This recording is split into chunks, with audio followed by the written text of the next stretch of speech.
বিশ্বনবী যখন সিজদায় লুটিয়ে পড়তেন, আম্মা জানা এসে বলেন, আমরা তো সিজদার মধ্যে সুবহানা রাব্বিয়াল আলা বলেই শেষ, কিন্তু বিশ্বনবী তাহাজ্জুদের নামাজে, নফল নামাজে, সুন্নত নামাজে তিনবার সুবহানা রাব্বিয়াল আলা তাসবিহ পড়ার পরে তিনি পড়তেন সুবহুন কুদ্দুসুন রাব্বুল মালাইকাতি ওয়ার রূহ। সুবহ কুদ্দুস রব্বুল মালাইকাতি ওয়ার রূহ।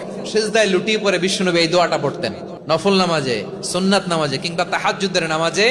সুবহানা রাব্বিয়াল আলার পরে কি পড়তেন? সুবহুন। আওয়াজ করে বলেন সুবহুন কুদ্দুসুন রব্বুল মালাইকাতি ওয়ার রূহ। মানে আল্লাহ আপনি প্রশংসিত, আল্লাহ আপনি অতি পবিত্র, আপনি সব ফেরেশতা কুলের রব, ফেরেশতাদের সরদার জিব্রাইলের রব। সুবহানাল্লাহ। আজকে থেকে পড়বেন সিজদায়